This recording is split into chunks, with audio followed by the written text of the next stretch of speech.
Эми буну мен жаңкы бугенвилиянын идишине которуп коем. Бир аз чоңураак идишке, кененирээк өссүн. Дренаж катары буга пенопластын салабыз.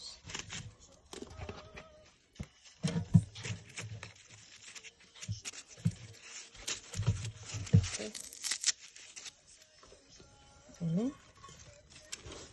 ошол өзүм эле топурам, азыр өзүм сап салам.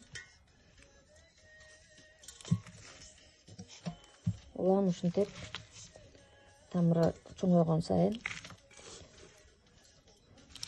бир аз чоңураак идиштерге которуп турабыз.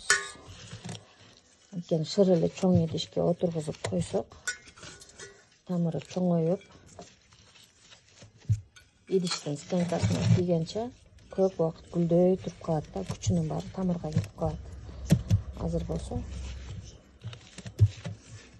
улам ушинтип бир аз чоңураак болгон идишке отургузуп турабыз. Андан кийинки гүлүм пуансетия. Мынакей. Буну дагы Кытайдан алгам, пуансетия. Бунун эки түрү бар, кызыл, анан розовый. Бул дагы мынтип карасам тамырлары чыгып келеттир. Таластык болгондон кийин тыр деп сүйлөп койдум. Көнгөн боюнча эле. Буну дагы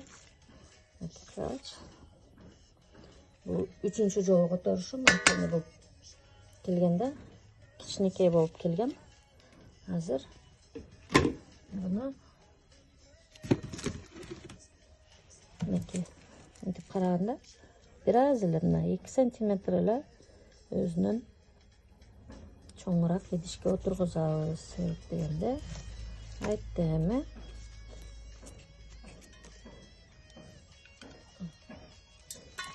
Пенопластын өзүнө түшүрүп салабыз.